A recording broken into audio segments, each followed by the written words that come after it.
Hello, the question for this series on Deutschland, Germany, is whether the Germans can get past their World War II era and of psychology and to attain leadership of the European Union. And can they do it with Britain and France? Well, there have been many anti-German hit pieces recently, and I find this very disturbing. Um, Even on the BBC, they're claiming that Germany is becoming too powerful for the Eurozone.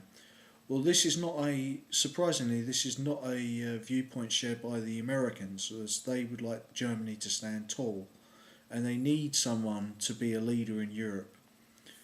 Certainly, I would be more happy for Germany to have a military on par with its economy, so that it's not Britain and France simply being the military powers within Europe. So there's a more cohesive European project around the military and security defence.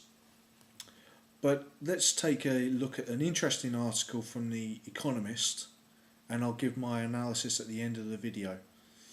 This video will be put in probably 2 or 3 parts, and it will be quite long. So I'll just keep reading for speed. In France, workers angry about pension reform have blockaded fuel refineries, caused 4,000 petrol stations to run dry.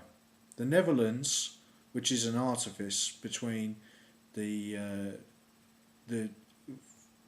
French-speaking South and the Flemish-speaking North, recently elected a minority government which depends on its survival on the support of Muslim-baiting populists. Economies across Europe are struggling to cope with sluggish growth, lacerated budget cuts, and the after effects of borrowing binges. But there is an exception to this gloomy European rule. No big developed country has come out of the global recession looking stronger than Germany has.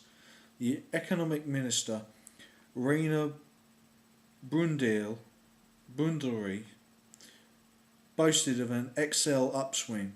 Exports are booming and unemployment is expected to fall to levels not seen since the early 1990s. The government is stable through sometimes fractious coalition of 3 mainstream parties. The shreddage protests is aimed at a huge new railway project in Stuttgart.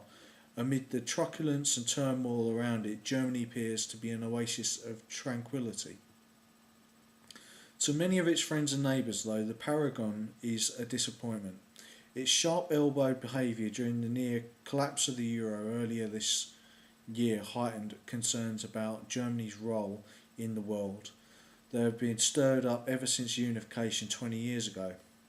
Speeches, seminars and scholarly articles by nervous Germans and German watchers are a booming cottage industry. Recent essay is published by Bruegel, a Brussels think tank, explain why Germany fell out of love with Europe. Another from the European Council on Foreign Relations alleges that Germany is going global alone. Jürgen Habermas, Germany's most distinguished living philosopher, accuses his country of pursuing an inward-looking national policy. How can you not ask Germany questions about its vision for the future of Europe? Wonders Jacques Delors, who was president of the European Commission when the Berlin Wall fell. Even a pacific and prosperous Germany causes international angst. The German question never dies. Instead, like a flu virus, it mutates. On the eve of the unification, some European leaders worried they would resume a killer form. In typical fashion, Margaret Thatcher said, We've beaten the Germans twice and now they're back." That was Britain's Prime Minister, infamously. Such fears now look comical. But even today, Smain's mild strain causes aches and pains, which affect different regions in different ways. America's symptoms are mild. Central Europe seems to have acquired immunity. After unification, 85% of Poles looked upon Germany as a threat, where recalls Eugene Smolar of the Centre for International Relations in Warsaw, now just a fifth do, is among Germany's long-standing West and South European partners that the German question feels debilitating, and where a dangerous flare-up seems a possibility. Germany's answer to the question matters not only to them, it will shape Europe and therefore the world. Germans have not forgotten that their country was the author of the horrors in the 1930s and 40s, but Renat Kocher of Allersbach, a polling firm, they want to draw a line under the past, he says. That does not mean that ignoring the lessons or neglecting to teach them to the next generation. A new exhibition on Hitler and the Germans and at the German Historical Museum in Berlin is drawing blockbuster crowds. But Germans are no longer so ready to be put on the moral defensive or to view the Nazi era as the defining episode of their past. Even non-Germans seem willing to move on. Recent books like Germania and the German Genius suggest that the English language publishing firms are maybe entering a post-swastika phase. Germany still atones, but now also preaches, usually on the evils of debt, the importance of nurturing industry, and the superiority of long-term thinking in enterprise. Others are disposed to listen. Everyone orientates himself towards Germany, says John Kornblum, a former American ambassador. The worries below. Yet this buoyancy is checked by equally potent anxieties. Germany's best-selling book is Deutschland schafft sich ab. Germany does away with itself. A warning by a director of the Bundesbank, Thilo Sarrazin, since forced out of his job, that too many childbearing by the poor and immigrants, especially Muslims, and too little by the educated classes, dooms the country to decline. Thilo Sarrazin was a Social Democrat, which is significant, in my view. The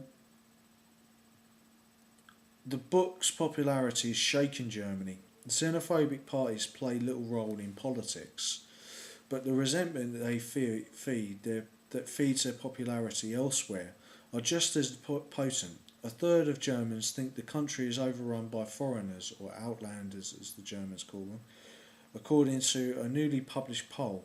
A majority favours sharply restricting Muslim religious practice, just as France has done with its feeling that Muslims are challenging the Republic. Over a tenth would welcome a Führer who would govern with a strong hand, a sign that the embers of extremism still glow. Conservative politicians, long feared for being outflanked on the right, are pandering. Horst Seehofer, head of the Christian Social Union, the Bavarian sister party of the ruling Christian Democratic Union, the CDU, declared that this month Germany needs no further immigration from Turkey or the Arab world. Germany is not an immigrant country, he said, instead contradicting a hard-won consensus among conservatives. Characteristically, Angela Merkel, the CDU Chancellor, sought to placate anti-immigrant sentiment without stooping to populism. Multiculturalism has absolutely failed, she said on October 16th, implying that immigrants would be expected to integrate better into German society. This has been echoed much by David Cameron recently with his recent speech. But Angela Merkel balanced this by admitting that Islam is part of Germany.